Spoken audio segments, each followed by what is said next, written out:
What's going on, Paisanos? V here, coming at you guys, well, with another market watch today. You know, the market watches have been sporadic lately, and you're probably going, V, why? Why don't you do market watches every single day? And as much as I want to, there are times where it just doesn't call for it. I mean, think about it.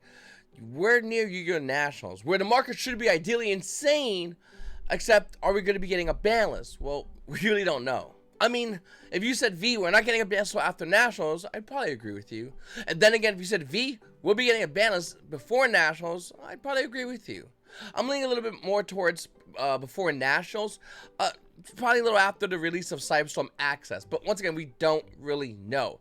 And that's the point of the whole situation. We have zero idea if we are going to be getting a ban list. I will say, with the pre-release coming and subsequent release of Cyberstorm Access, people are still going to be going crazy into certain cards. I mean, you got people wanting to go crazy over Pearlies. You got people going crazy over, well, the new Despia stuff. And the new Manadome, or what's the name of it called? What's the new goofy name Konami's? It's like Mananglian or something like that. It's okay. It's whatever. Nevertheless, there's a lot of cards in Cyberstorm Access that makes a lot of players want to go ahead and buy it. But do you buy it immediately? Well, if you've been watching this channel, you know it's not normally what you really should do. Definitely not the pre-release. Wait for at least the release in order to go ahead and pick up the cards you want to grab. Now, I will say, myself personally, I'm looking forward to Cyberstorm Access because I think Despia is going to have a lot of great cards in it that Konami may happen to make high rarity. Alright, for real, what's going on here, Konami? Because you did the same thing to Kashira players, and now you're doing the same thing to branded players. Now, here's the thing about these core sets. Is this going to be an ongoing trend in which we see a lot of cards like, well, we saw some from Kashira's, and now we're going to see from Despia's. What's going to happen next? Konami loves making some of the cards secret rares in the past, but in the past two sets, Konami has went buck crazy on making the most wanted cards secret rares, and not like 1 or 2 slots, way more. I will say though, Cyberstorm Access is like a good set. Keep an eye out for it. I'll do another market watch once we have more cards finally shown and the price is a little bit calm, because they're crazy right now, and rightfully so. A lot of players are gonna want these cards. A card you might not realize have went up in value has been Kalut, the Moonshadow. Another card, original old school Blackwing card, has up in a couple of prices. We have Legendary Collection 5Ds being roughly around $27. We'll go ahead and click on it. We'll get the exact prices, exactly $27. After that one's gone to be roughly around $29. And if you want to go ahead and grab the super rare, which doesn't look like there's many listings, it's been pumping up as well. The super rare versions of Kalut is roughly around $18 a copy. So that's also an expensive version. You're going, what? Wait a minute, V. Is there anything else? Well, yeah. The different color rarities out of the Duels League promos, they're all over the place, but they're all still roughly a good amount of money. In fact, you can see them, it varies a little bit, but you're still going to be paying a crazy amount of money. Then it'll come down around the super rare versions. The German advent calendars are like $5. And then it still gets low for the commons around 70 cents. The reason why these cards are going up in value so much, by the way, is because Blackfist is ideally one of the easiest, ideally cheapest, but then when you go high rarity, it isn't. Decks over for Edison format, Time Wizard format.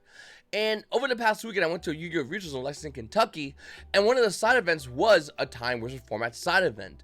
You look at the YCS, we're hearing numbers that are insane for Time Wizard format. Time Wizard format is a format in which YuGiOh players can earn a nice playmat that sells for a good amount of money on eBay. So they have now incentivization for, well, those players to go ahead and get those playmats to eBay. Seriously. Time Wizard format is also a really fun format. It's not as crazy as the current YuGiOh format you have right now. And for the most part, you probably have a Time Wizard deck almost done, if not fully done, laying around your collection, whether it's Blackwings or anything else. But if you want to go higher rarity, well, then we look at cards like Blackwing Kalut the Moonshadow. Pretty high in rarity. Listen, Beckoning Light is the same exact thing. Light Sworn and Blackwings. If you have both of these decks, you technically have multiple decks beyond 2. Seriously. But if you want to go ahead and grab Beckoning Light, listen, the Ultra Rare at Electric Collection 3 is about 25 cents.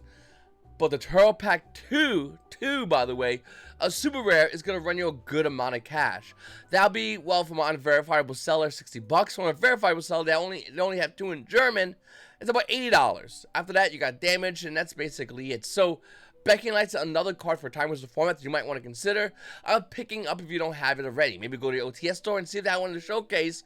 You're going to want to grab that fast. Alright. let's talk about the Legend Collection 25th anniversaries. Now, I didn't buy any of these. I'll be straight with you. Here's exactly what I did. Maybe you might want to consider doing this. I bought the quarter century Dark Magician. That's it. That's it. It looks really nice. It looks Starlight Rare. I'm trying to get my brand deck max rarity, and that kind of looks max rarity. Now, is that the best and highest version of Dark Magician? No, that's not. It's not even close to it. This is literally the Diet Pepsi of Yu-Gi-Oh!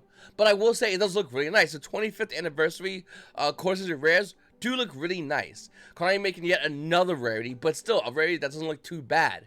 If you want the highest rarity version of Dark Magician, by the way, you're really going to want to look for the DDS or Dark Duel Stories promo. Konami also released the Nike version, which looks like a DDS. That's fine, that's cool. But the highest rarity version of Dark Magician is going to be the DDS, once again, Dark Duel Stories promo. They're insanely expensive. Same with Blue Eyes White Dragon, by the way. It also has a DDS promo version. But if you want the diet version that still looks really nice in your deck, like really, really nice, it almost looks like a Starlight Rare because pretty much it probably is. These are the ones you might want to consider picking up. They also got a Red Eyes Black Dragon as well. I know a lot of people that, for the most part, bought one of each of these that aren't collectors, but bought these in hopes of these going up higher in value. Now, that's fine. You can do whatever you want to do with that information, and maybe they might go up in value in the future. But to be honest with you, right now, if you're looking to play any branded decks with Dragoon, you're going to want to go ahead and grab the Dark Magician version. So Speed Duel from time to time has cards that are worth a good amount of money, but not good amount of money for Speed Duels or here in TC, just a good amount of money in general. Cards that you might want to pick up because, let's be honest with you, these cards will be pushed to the side. They're going to be forgotten because they say Speed Duels in their name, but they're pretty good. Like Secret DD Crow out of the recent Speed Duels Duels of Shadows mini box. It's about $12 a copy. And don't get me wrong, there's Ultimate Rare and there's of course Starlight Rare, but a Secret DD Crow out of Speed Duels, it looks insanely clean. In fact, you go over here, you got Allure of Darkness. That's about $11 for an Allure of Darkness. That's a secret version. Most Allure of Darkness you'll see will be super rares, ultra rares. They also have commons. A lot of super rares though. And then, of course, you have Ultimate Rare. But then you also have Secret Rare, which is in the Speed Duels GX Duels of Shadows. So, technically speaking, this would be the second highest. Super Polymerization Secret Rare is also the most expensive card in the set. It's about $14. And then you got Secret Rare Cyber Dragon being $4 for Secret Rare Cyber Dragon. The OG printing, not Ultimate Rare, but the OG Cybernetic Revolution version of Cyber Dragons came as a super rare. These are Secret Rares at $4. Once again, like I said, I think there's a lot of great value. You got Common Allure of Darkness as well. Totem Dragon, which there's not many of these running around, but there's that. Not that it sees any kind of play, but so cool. Illblood Secret Rare being $1.24. The crazy thing about this is, and this is why I like these Speedo sets, is because when you look at a card like Illblood Secret Rare and you see it for $1.24, and once again, there's right there, $1.24, you gotta realize the fact that this card originally debuted as a secret rare.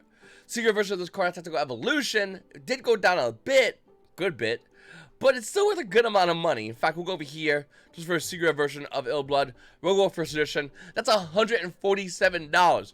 You get this card for $147, or you can get the other secret rare for $1.24. Once again, right there, your choice. Me personally, that Secret Rare Speed Duel Duels of Shadows looking pretty nice about now. And there are tons of other cards, like I said. I mean, I can spend all day long looking at this set. I do like Speed Duel cards, but I only like them as a TCG player, not as a Speed Duel player. I mean, I don't hate Speed Duels. It's not terrible, but it's like, it's Duel Links IRL. Alright. Moving forward, we also have Maze of Memories. Now, Maze of Memories has some cards that are basically just hit and miss. Mostly miss, though. I always like to think, when you get like a subset like Maze of Memories, there's always a diamond in the rough, but it's not here today. It's not a diamond in the rough that you have in front of you in these kind of subsets. And Maze of Memories is no different in my opinion. I think there are still a lot of great cards in Maze of Memories, and I think a lot of players, as time goes on, are going to want to grab these cards. Now, obviously, this set looks kind of overpriced right now, because technically speaking, it is. Not many people ran to Maze of Memories.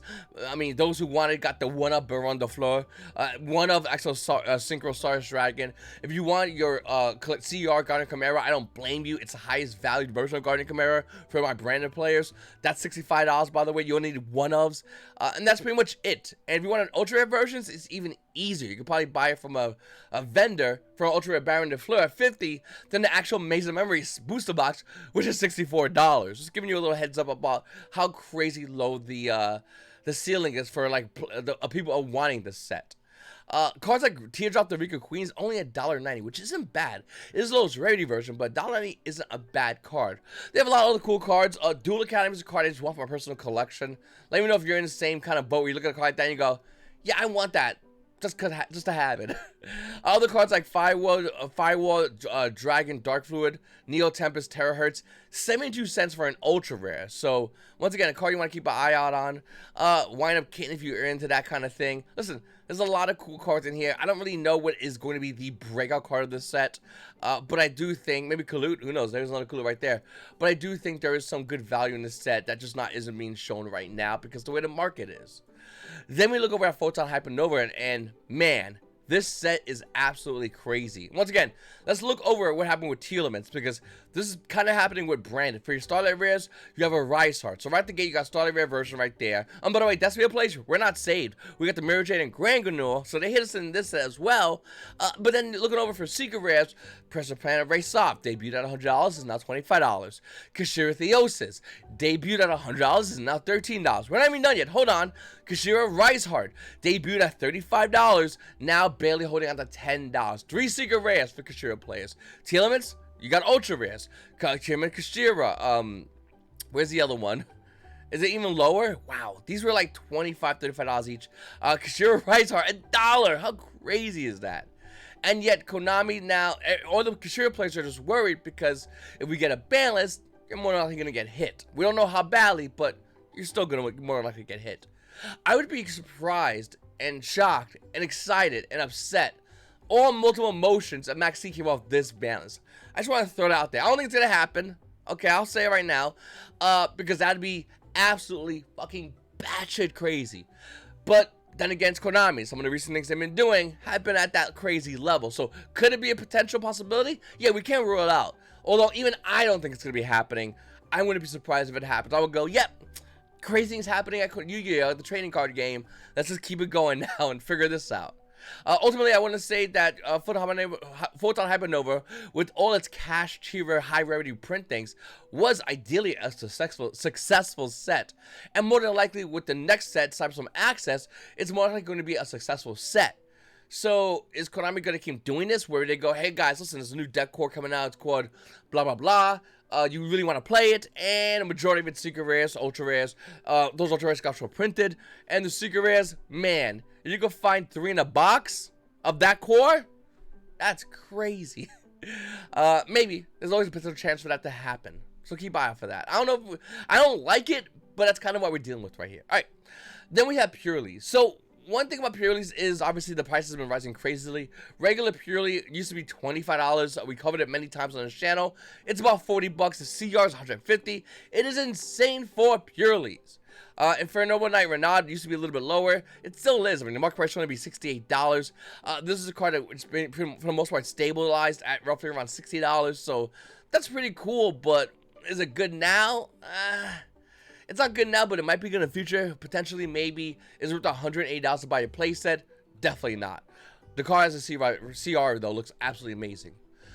Bestial Bellion is another card I want to talk about, but for the most part, I'll talk about Bestials in a second, so we'll get back to this. But keep an eye on Bestial Bellion specifically, because I think this card is going to rise rapidly and deflate even faster after Nationals. We'll get to that in a second. Actually, you know what? Let's go right now. Looking at all the Bestials. We're getting a new Bestial, by the way. Bestial Dissipator. The Bestial Alubras are super rare. How kind of Konami to really, go easy on the pockets on that one. That can easily have been a short print ultra rare. Easily. But look at the rest of the Bestials. Magnamut being roughly around $9. Drew's around $350. Serenity is $1.67. Not many people play it. But Bestial Bellion was going down. Let me see. Was the market going to show that? I remember it going down to being roughly around like 50. I don't really see it here, but I'm not 50, like $54, $55. Looking over at Bestial Bellion currently right now, the value of this card is roughly around $66. Now, why is this card rising so high in value? Well, simple. With the new support coming out of Cyberstorm Access, people needed the newest card. But it's going to get a reprint. Remember that. If you're not playing at YuGiOh Nationals, you have zero incentivization to buy the Bistio Lubellion. Why would you get it right now when you arguably can just wait and get after Nationals as a reprint? And more than likely, Konami's going to make something goofy like a Prismatic Seeker rare, or like Ginger Snaps rare, and it's super hard to get and really pretty and does like this. And then it costs a lot of money, so it's short printed, whatever, and you're going to want that one because Seeker is now trash. But as it stands right now, this is the one you want to get if you're looking to go to Nationals. Now, here's the question. How many people are going to Nationals? With the renewed efforts by Konami, the kindness of Konami, and the fact that the government cannot enforce their little goofy thing about the CDC rulings and COVID vaccines, YuGiOh players who aren't vaccinated and YuGiOh players who are vaccinated can both attend YuGiOh events. I think YCS Philadelphia coming up would be a starting point, but I think Nationals is going to be absolutely insane for a lot of YuGiOh players. Think about it. YuGiOh players who aren't vaccinated have not been able to play the game since pre-COVID. Now, at North Carolina, which YuGiOh players have tons of time to prepare for, we might be seeing that North Carolina YuGiOh Nationals in the United States be hit some insane numbers. Can it? I don't know. I think it will. And I think with that push, maybe along with a ban list, we can see the market do some really wild things. I'm talking Bistio Lubellion might show a crazy spike as YuGiOh players are now more comfortable in what they want to play moving forward into the national season. Post-nationals, YuGiOh players holding Bistio Lubellion would sell. So not only would we see a crazy price pump, we would actually see a crazy price dump within a span of about 72 hours going into nationals. It's going to be pretty amazing to see, and we'll definitely cover that market movement on this channel of some of these cards because they're going to go really high and really and go down really fast, well, relatively quickly. Perform Power 5 Rainbow Magician was in one OCG deck. It was played at 3, and it was basically a little bit of a tech card, but for the most part, everyone's trying to get this card. It only has one printing in Battle's Legends Life's Revenge, and the value of this card is roughly around, well, you can see over here, almost near $9 a copy. Do you have yours? Is it worth it? Do you need it? Are you going to use it? To be honest with you, this card pumped up really crazily because of hype. We don't actually know if this card's going to see any kind of meta play. The way it's worded looks pretty cool, but for the most part, the way the game is right now, YuGiOh players in order to stop, well, Runics are playing Cosmic Cyclone, which might be a good card to stop this card.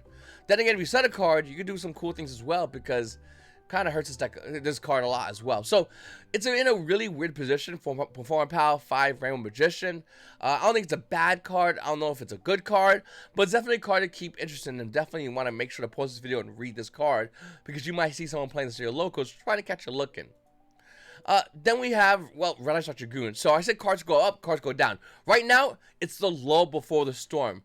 The high tide, a tsunami of what could be a crazy market, it might be hitting you. We don't know yet.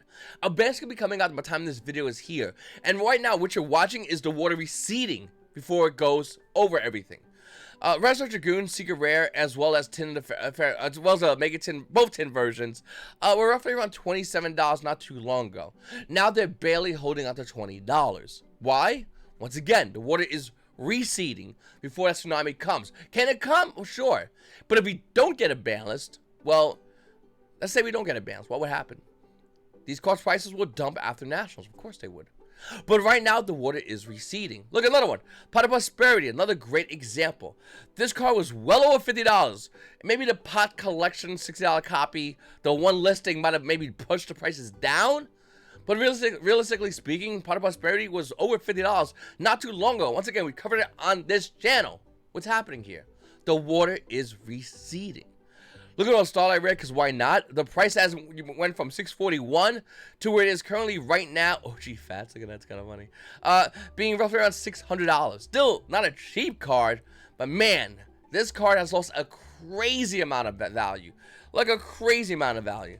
Triple Tactic Talent. I just got to know if this... I just want to know if this version went down a lot. That's exactly what I put in, Konami. Okay, hold on. I don't know why I'm blaming Konami for not looking up a card. Alright, this card was $735. $700. I just want to, because I want to place this card. $700. Okay, we're good. Okay, that's fine. Okay, let's say if you also have prosperity, you lost money, no big deal. But that's only temporarily. Once again, if we get a ban list and it doesn't really do much Kashiras, it's still the meta deck, which I think Kashiras will still be a tier 1 meta deck. Prosperity might even go up, so there's that. Talents. If anyone else owns Super Attack Talent Starlight Rare, we're good. That's what matters. That card's expensive. A playset, $2,100. It's a lot of money. Alright, I run Rarity, Jasmine at a dual power, actually going up kind of high. The card price was roughly around $4 forever. Now looking over at the card, look, it's kind of tiny one. Look at that, it's kind of nice. Looking over for the regular version of the card, it's about $17. Why? Well, once again, with the reprinting of a lot of Rika cards, well, the market has to shift, and it always shifts within the core. So it looks at the Rika and says, okay, the majority's got reprinted. They're relatively easy to get. What is not easy to get? Well, a card out of dual power, like this Jasmine card over here. So that's what went up in value. It's very simple. It happens a lot in the game, actually. Then we have number 39, Utopia Double. Only came out of dual power as well. This card, $14. Real quickly, when was the last time you seen this card actually played, unironically, in an event? Just want to know.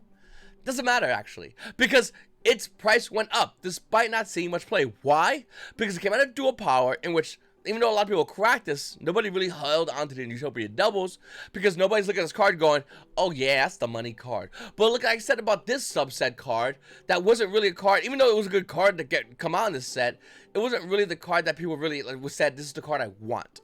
And that's why. Dual Power debuted a lot of great cards, and Utopia Double was kind of good, but if you got it, you were just like, okay, add to my collection, whatever. But it's a money card. This is why I say with these subsets, there's always some value within these subsets. Right now, as the market goes on, we're going to see the tide pull back even more. We might see some hype here and there, but for the most part, a lot of cards tide will be pulling back. As well as players just selling cards to make room, financial room, to buy Cyberstorm Access. Konami's really betting people over in order to try to make this set a banger. And don't get me wrong, I think Cyberstorm Access will be a banger, but the negative aspect of this being a banger is going to be the fact that a majority of cards for this core are in here. I really didn't get a chance to talk about other cores. Maybe I'll do another video how Konami had other cores in the past, but they weren't all super expensive. You know, well, two seconds right now. We'll grab one. You know, okay, so Colute, we'll go Blackwings. When Blackwings first debuted, a majority of Blackwings was not really expensive. Blackwing Armaster did have an ultimate rare, but it debuted with an ultra rare, a lot cheaper. You have Blackwing Valiant Honor being the actual money card, and the ultra Blackwing Valiant Honor, well, being a less of a money card, but still relatively expensive. But then we look at other cards, and by the way, Armaster out of Crimson Crisis is now showing $18. It's insane expensive, but once again, back in the day, it wasn't. Colute was a common, Bora was a common, Sirocco was a common, Sure was a common. If Blackwings was to come out today, here's the new rarities. Starlight Rare valued up Blackwing Value. Blackwing Armaster is a secret rare. And we're gonna also make, let's see, something really dickhead. Blackwing Shura. Oh, that bad boy is a secret rare. You need this, by the way. When Blackwings debuted, this was a 3-up, must-have card. Sirocco, secret rare. We'll make a secret rare. Black Rowan is also a secret rare as well as a Starlight Rare. So you're getting banged 2 Starlight Rares. And before you go, V, they won't do that to bang us 2 Starlight Rares, right? No, they won't. Let me tell you right now, as a branded player, and you got to any other branded players, fucking hell they will.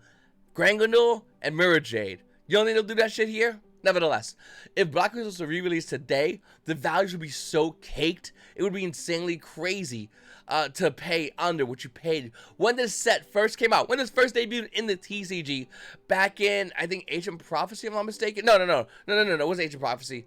Raging Battle when it first debuted. But the value is expensive because now look at it. Well, not Blackwings, but I'm talking about like the future deck cores. Look what is happening. You don't think it's happening at the next deck core that you might be interested in? Of course it is. Listen, I used to hate when people said cold money. I thought it was a really redundant take. When people say cold money now, I go, man, that's an understatement. Anyways, your boy, oh wait, hold on a second. Speaking of cold money, make sure to go to my website, YuGiOh YGOPaisano.com. I have a lot of great field setters and tokens. Check it out if you want to buy these. Absolutely gorgeous and amazing. Everything gets shit with tracking. All right, it's your boy V. You must have a great day.